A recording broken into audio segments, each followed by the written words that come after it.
মহান মে দিবস ছিল গতকাল, আর আজ সাপ্তাহিক ছুটি, আগামীকালও সাপ্তাহিক ছুটি। সব মিলিয়ে টানা ছুটিতে কক্সবাজারে বিপুল সংখ্যক পর্যটকের সমাগম ঘটেছে।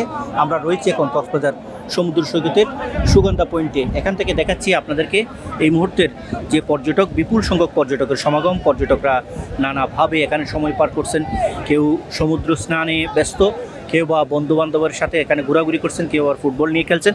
সব মিলে বলা যায় মোটামুটি পর্যটকে টইটম্বুর এখন কক্সবাজার সমুদ্র সৈকত। কক্সবাজার যারা বেড়াতে এসেছেন পর্যটকরা, তারা জানালেন তারা এখানে এসে কীভাবে এনজয় করছেন এবং তারা কক্সবাজার সৈকতে এসে তাদের সময়টা কিভাবে পার করলেন জানালেন কয়েকজন পর্যটক এভাবেই।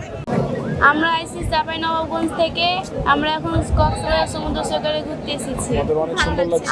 আমাদেরকে অনেক ভালো লাগছে এখানে এসে এবং অনেক মজা করছি আমরা। বান্ডেল থাকলে প্রতি সেনমানিতে টাকা বাঁচবে। বিকাশ সেনমানি বান্ডেল কিনে জিতুন প্রতি লেনদেনে। আসছি, ভালোই লাগছে, আর নিরাপত্তা ব্যাপারে মোটামুটি আছে আর কি, ভালোই না। তারপর আমাদের সতর্ক থাকতে হবে যেন মোবাইল ফোন এগুলো নিজেরা রাখি, যেন চুরি না হয়ে যায়। বাচ্চা কাচ্চা সব দূরে রাখতে হবে যেন হারায় না যায়। আর কক্সবাজার আসছি, বাকিটা ভালোই লাগতেছে। পরিবার নিয়ে আসছি বেড়াতে, ছুটি এত লম্বা একটা ছুটি পেয়েছি, তো ভালোই লাগতেছে। এই নিয়ে কয়েকবারই আসা হলো, কারণ কক্সবাজার ঘুরতে অনেক ভালো লাগে।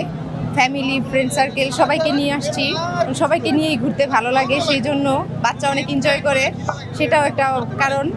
আবার ছুটিও ছিল কয়েকদিন বেশি, সেই জন্য এখানেই আসা। আর এখানের পরিবেশটাও খুবই ভালো, ঘোরার মতো। অনেক ভালো লাগছে। আমি জীবনে ফার্স্ট টাইম আজকে কক্সবাজার আসছি। দিন আসা হয় না, কারণ এদিকে আসা এতটা হয় না, আর এখানে কেউ ছিল না এরকম আত্মীয়। আজকে বিয়েতে দাওয়াত দিতে আসছি, তো আমি বিয়ে খাইতে আসছি আর কি, তো তার জন্য আসা হয়েছে। How very nice. আমরা আসছি সবাই আমাদের সারাসের সাথে, আমরা খুব মজা করতেছি এই জায়গায়। খুব আনন্দময় পরিবেশে আমরা দুদিন উদযাপন করলাম, আরও দুদিন থাকবো ইনশাল্লাহ। দূর চাঁপাইনবাবগঞ্জ থেকে ভ্রমণের উদ্দেশ্যে এই কক্সবাজারে এসেছি আমার ফ্যামিলি সহকারে। এখানে আসার পরে আমাদের যে ফিলিংসটা সেটা অসাধারণ, এটা বলে বোঝাতে পারেন। আল্লাহর অপরূপ সৃষ্টি, মহিমা, এই সুন্দর যে প্রাকৃতিক সৃষ্টি একটা, এখানে না আসলে আমরা বুঝতেই পারতাম না। কক্সবাজার সমুদ্র সৈকত সবসময় মানুষের বিনোদনের একটি অন্যতম কেন্দ্র। এখানে পাহাড়, সমুদ্র আর প্রকৃতির যে মিলন মেলা, সেটি দেখার জন্য দেশ বিদেশের পর্যটকরা সবসময় ছুটে আসেন। এর সাথে সংশ্লিষ্টরা বলছেন সারা বছরই যেন এরকম পর্যটকে টইটম্বুর থাকে কক্সবাজার। সরওয়ার মানিক, চ্যানেল আই, কক্সবাজার সমুদ্র সৈকত।